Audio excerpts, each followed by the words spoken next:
Hello बच्चों, let's read the question. The question says root x is equals to t plus 9 gives the variation of displacement of particle with the time so that the acceleration of the particle is constant. So हमें क्या prove करना है कि जो particle का acceleration है वो हमारा क्या है, कांस्टेंट है. सो इस क्वेश्चन को करने के लिए हम क्या करेंगे, की कंसेप्ट अप्लाई करेंगे. सो की कंसेप्ट, अब की कंसेप्ट के अंदर हमारा सबसे पहले हमें डिस्प्लेसमेंट गिवन है, तो डिस्प्लेसमेंट को हम क्या लिख सकते हैं, dx अपॉन dt. अगर डिस्प्लेसमेंट का डिफरेंशिएशन करेंगे विद रेस्पेक्ट टू टाइम तो हमारे पास में क्या आ जाएगी, वेलोसिटी v की वैल्यू आ जाएगी.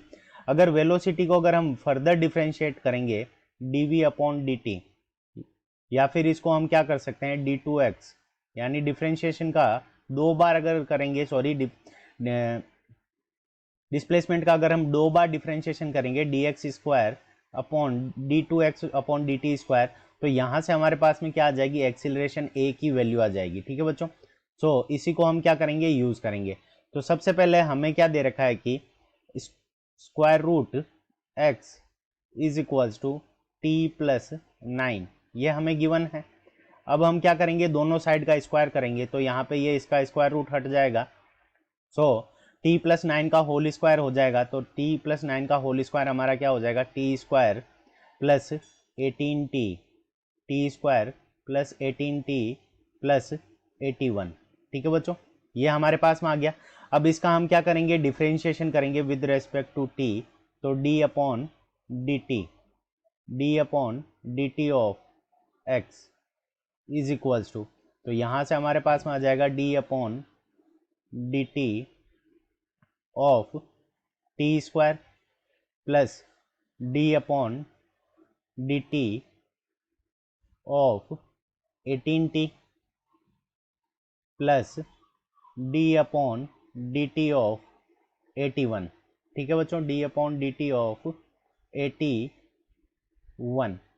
अब देखो x का जब डिफरेंशिएशन करेंगे हम with respect to time t, so displacement का डिफरेंशिएशन करने के कारण हमारे पास में क्या आ जाएगी, dx अपॉन dt को हम किसके इक्वल लिख सकते हैं, v के इक्वल लिख सकते हैं. सो dx अपॉन dt हमारा क्या हो जाएगा, v.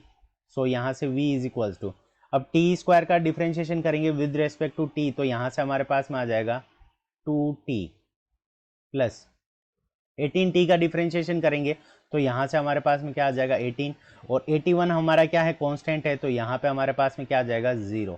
सो वेलोसिटी की वैल्यू हमारे पास में क्या आ जाएगी, 2t प्लस 18. तो वेलोसिटी की वैल्यू आ गई 2t प्लस 18, और इसका हम फर्दर डिफरेंशिएशन करेंगे तो dv अपॉन dt, वेलोसिटी का differentiation with respect to time t करेंगे, सो ये हमारा एक्सीलरेशन के इक्वल हो जाएगा, और ये equals to so d upon dt, तो इसका हमें डिफरेंशिएशन करना पड़ेगा with respect to time t.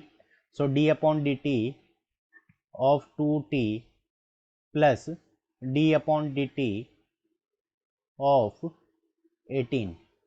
सो यहाँ पे हमारे पास में क्या आ जाएगा, d upon dt, dv upon dt, तो ये आ गया हमारे पास में एक्सेलरेशन, और 2t का जब हम डिफरेंशिएशन करेंगे विद रेस्पेक्ट टू टाइम, तो यहाँ से हमारे पास में 2 आ जाएगा, प्लस 18 क्या है, कांस्टेंट है, तो यहाँ से हमारे पास में वैल्यू 0 आ जाएगी.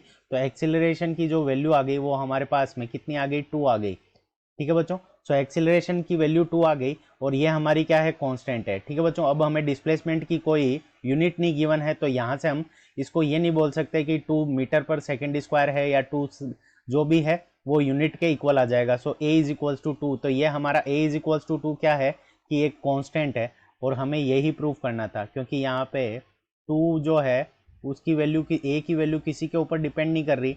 सो यहाँ पे हम क्या लिख सकते हैं, a क्या है, हमारा कांस्टेंट है. सो यही हमें प्रूव करना था. So this is our correct answer. I hope you understood it well. Best of luck. Thank you.